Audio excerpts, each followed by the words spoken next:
तो गाइस हम लोगों ने अभी जितनी बातें की हैं अभी पूरी नहीं हुई हैं। तो और भी बहुत सारी चीज़ें हम लोग बात करें। ये जो पेंटिंग थी ये बता रही थी, और हम लोग बात करें इस पेंटिंग को किसने बनाया था। सर्गियो ने बनाया था। और ये जो पेंटिंग है वो किसको दिखा रही है। ये ये एक्चुअली यूथोपियन विजन को दिखा रही है। तो क्या है यूथोपियन विजन, इसको पहले समझते हैं। तो यूथोपियन विजन एक तरीके से हम लोग ये समझ सकते हैं राम राज की तरह है। जैसे हम लोग देखते हैं कि एक आइडियलिस्टिक, या फिर हम लोग बात करें एक आदर्श दुनिया। जैसे हम लोग बात करें आदर्श क्या होता है, एक तरीके से हम लोग बात चलें कि जैसे श्री राम है, तो श्री राम क्या है, एक आइडियल मैन है। तो अब धर्म क्या कहता है कि जो आदमी है उनको श्री राम की तरह बनना है।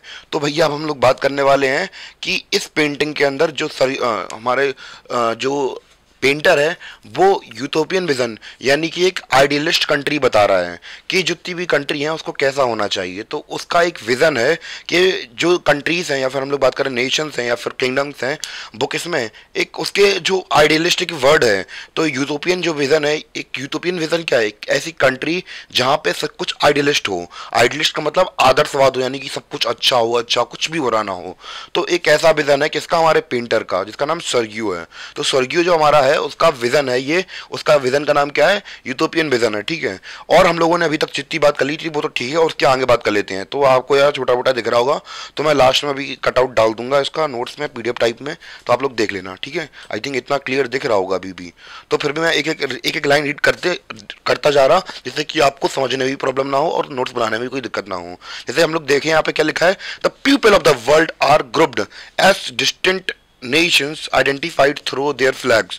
तो हम लोग बात करें कि यहाँ पे हम लोग बात करें दुनिया के अलग अलग नेशंस इकट्ठे हो रहे हैं, और उनको आइडेंटिफाई किया सकता है। भैया कैसे आइडेंटिफाई किया जा सकता है, उनके फ्लैग्स के थ्रू। हम लोगों को पिक्चर में दिख रही थी क्या, लोग फ्लैग्स लिए घूम रहे थे, और क्या लेके घूम रहे थे, कॉस्ट्यूम, नेशनल कॉस्ट्यूम्स पहन के घूम रहे हैं यहाँ पे।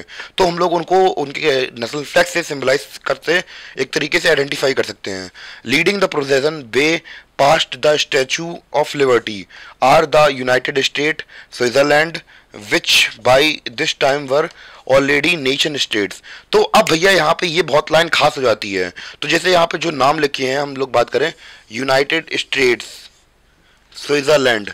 तो जैसे कि आपको इमेज में अभी हमने पहले दिखाई थी, तो इमेज के अंदर आपको क्या दिख रहा था, इमेज के अंदर ये दिख रहा था कि जो कंट्रीज हैं, कुछ कंट्रीज क्या है पहले उसके आगे पहुंच चुकी हैं। यानी कि हमें आपको इमेज में क्या दिख रहा है, एक स्टैचू है, स्टैचू के आगे जो लोग निकल चुके हैं, इनके मतलब जो हम लोग बात कर सरगियो है, उसका कहने का मतलब ये है कि ये जो हम लोग बात करें कंट्रीज या फिर नेशंस जो कि उसके आगे निकल चुके हैं, स्टैचू के आगे, वो पहले ही फ्री हो चुके हैं। और जो भैया इसके लाइन में पीछे हैं वो भी फ्री नहीं हुए हैं, फ्री होने की कोशिश कर रहे हैं। और जो आगे निकल चुके हैं वो कौन है, वो हम लोग बात करें फ्री नेशन स्टेट है हमारे।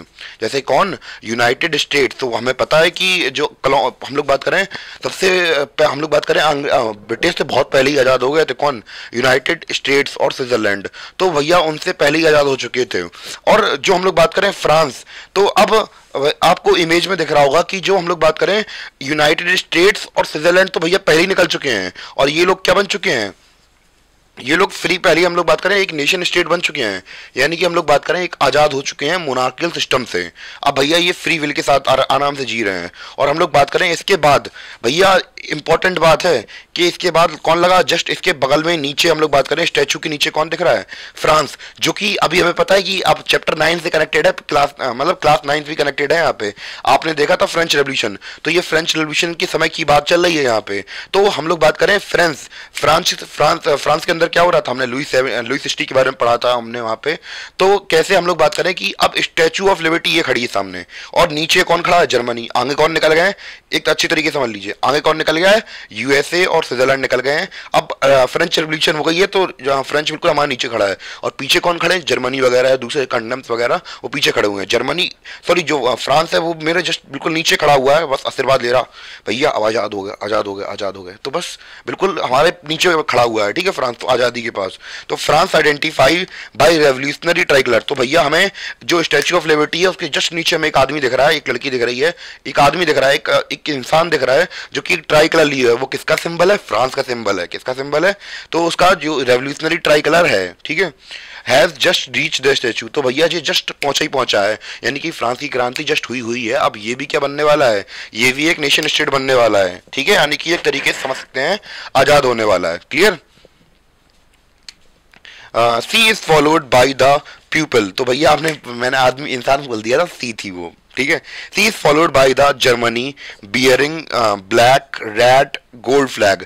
तो इसके पीछे कौन आ रहा है? इसके पीछे जर्मनी आ रहा है, जिसका हम लोग बात करें रंग कैसा है, हम लोग बात करें फ्लैग का, ब्लैक रेड और गोल्ड फ्लैग। तो ये उनके झंडे का रंग है, ठीक है, झंडे का रंग तो है, पर ध्यान देने वाली बात है उस समय पर जर्मनी एक नेशन स्टेट नहीं था, यानी कि वो कोशिश कर रहा था कि हम नेशन स्टेट बन जाएं। तो अब इस पेंटिंग में जो हमारे सर्गियो हैं वो दिखाना चाहते हैं कि जर्मनी भी धीमे धीमे आज़ाद होने की कोशिश कर रहा है और इसी फील्ड में आने की आगे तरफ बढ़ रहा है। मतलब अभी हुआ नहीं है, अभी थोड़ा पीछे है, पर धीमे धीमे अगर कोशिश करेगा तो आता रहेगा आता रहेगा। तो अब वो अपनी पेंटिंग के थ्रू ये सब चीज़ें दिखा रहे हैं।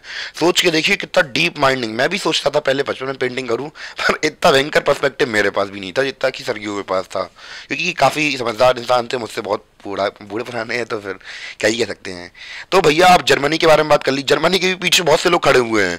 Following the German people are peoples Austria. तो भैया इनके पीछे भी लोग खड़े हुए हैं। कौन कौन है? Austria, the kingdom of two Sicilies, Lombardy, Poland, English, Irish, Ireland, Hungary and Russia. तो ये सब लाइन में खड़े हुए हैं, ठीक है। तो अब ये लोग क्या कर रहे हैं? धीमे धीमे हम लोग, पता है कि अब हम लोग फ्री विल के बारे में बात कर लिए कि कंट्री आज़ाद होना चाहती है, तो अब धीमे धीमे ये लोग आज़ादी की तरफ बढ़ते हुए चले जा रहे हैं, ठीक है। इतना पॉइंट क्लियर हो गया होगा आप लोगों को। फिर हम लोग बात करें कि और क्या है, कि ये कंट्रीज भी धीमे धीमे आ रही हैं। इसके अलावा हम लोग बात करें from the heaven above the Christ saints angels gaze. Gaze मतलब होता है घूरना या फिर देखना, निहारना होता है एक तरीके से। निहार रहे हैं लोगों को, इस सीन को देख रहे हैं और खुश हो रहे हैं वो भैया। मतलब एक तरीके से अच्छा फील हो रहा है कि भैया दुनिया भर में भाईचारे का सिंबल आ चुका है, जो कि वो चाहते थे, जैसा वो चाहते थे वैसा हो रहा है। और हम लोग बात करें कि अब ये जो इमेज है, एक तरीके से हम लोग पूरी इमेज को ये समझ सकते हैं कि ये इमेज दिखाना क्या चाह रहे हैं, फ्रेटर्निटी, यानी कि हम लोग बात करें भाईचारा दिखाना चाहती है। मेरी प्रोनाउंसिएशन जरूर खराब हो सकती है, पर मेरा कहने का अर्थ और मेरा जो भाव है वो गलत नहीं है, क्योंकि ये सब हमें क्या दिखा रहे हैं? सारे देश एक तरफ बढ़ रहे हैं और ये सब क्या दिखा रहे हैं? भाईचारा दिखा रहे हैं। आई थिंक इतना क्लियर हो गया होगा आप लोगों को। कुछ भी डाउट लगे तो बता दीजिए, और मैं ये जो है इसको मैं अभी लास्ट में प्रिंट आउट करके दिखा दूंगा, तो आपको राइटिंग भी अगर थोड़ी बहुत प्रॉब्लम लग रही होगी तो आपको कटआउट में आ जाएगी वो। तो इसमें कोई टेंशन लेने वाली बात है नहीं, और जल्दी से नोट कर लीजिए आप लोग इसे।